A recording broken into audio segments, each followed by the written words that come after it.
So, you are tired of being the only single one among your friends, and every time you like a girl, you end up in the friend zone. If you do an internet search on how to get a girlfriend, you will come up with the classic generic tips, like make her laugh or be yourself. But honestly, how does that help you stand out? The reality is that getting a girlfriend is pretty easy if you follow these steps I show you in this video. But the key is to apply all 6, because even if you skip just one, the wall strategy fall apart. Let's start with the first one.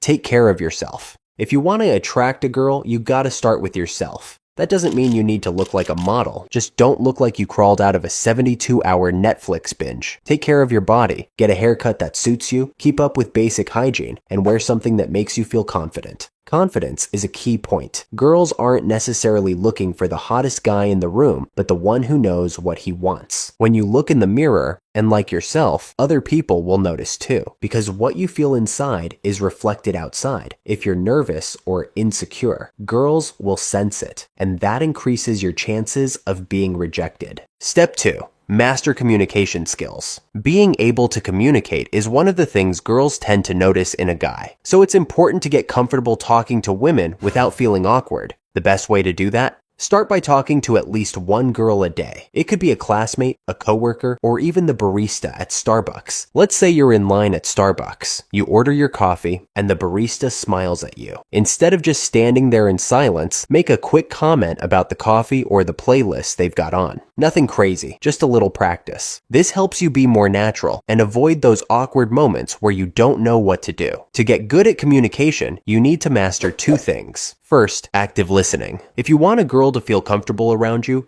you have to show her you're actually listening. Start by keeping eye contact without staring like a creep. Then, throw in a few short comments to show you're following along, and when she's done talking, rephrase what she said so she knows you got it. Second, open-ended questions. Instead of asking, "Did you go to college?" which is a yes or no question, ask, "What was the project you were working on about?" That way, conversations will flow more naturally, and you'll have a better shot at building a real connection. Step 3. Read her hints. The way girls communicate is different from how guys do. We're more direct, while girls tend to drop hints that we have to pick up on. In general, these are the most common hints that girls send. Remember, however, that not all hints are the same. Some girls are shy and might show interest in a more subtle way. Others might just be friendly with no deeper meaning. The key is to pay attention to the context and not jump to conclusions too fast. Step 4. Flirt naturally. There are 2 main ways to meet girls, online and offline.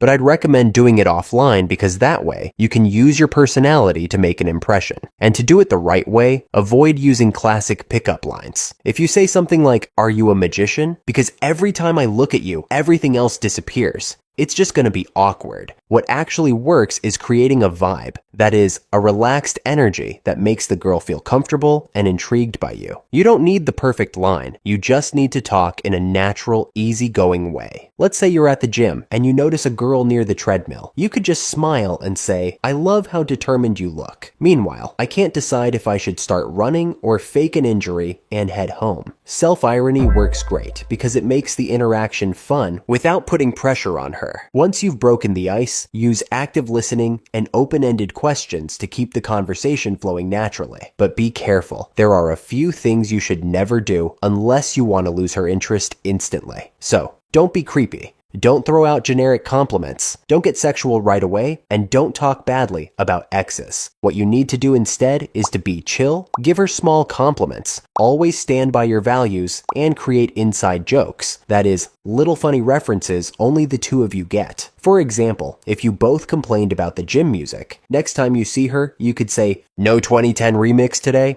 Guess they finally listened to us. That way, you build a little connection, and the conversation feels natural instead of forced. Step 5. Ask her out. The main goal of flirting is to get her contact information, but instead of asking for her number right away, go for her Instagram because it puts less pressure, which makes it more likely she'll say yes. So, you did it. You got her Instagram.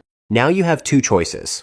Which one do you pick? If you text her right away, you'll come off as desperate, and that's not the vibe you want. The smart move? Wait a little before reaching out. This gives her time to think about you and makes you seem busy, which is attractive. After you've exchanged contacts, asking her out immediately is a mistake because you don't know each other well enough yet. So you need to spend some time figuring out what she likes to do, her hobbies, what she likes to eat, and most important, if there is actually a connection between you two. Once you've got a feel for what she enjoys, then you plan the date. And this is where you don't want to mess up. When you ask her out, take her somewhere you know well, where you feel comfortable. And remember, avoid super personal or awkward topics like the plague. Instead, keep it light. Share interesting stories about yourself that make your life seem fun and exciting, but without lying or sounding like you're bragging. Depending on how things go, one of these three things will happen. You kiss her, nothing happens, but you set up another date, or she never talks to you again. Step 6. See rejection differently. Think of it this way. When you approach a girl, there's basically a 50-50 chance that she will say yes or she says no. It's like flipping a coin. The real problem isn't rejection itself. It's how you interpret it. She's not rejecting you as a person. She's just saying no to the idea of a connection in that moment. And that's totally fine. It doesn't define your worth. In fact, every rejection is just one step closer to meeting someone who's actually on the same wavelength as you.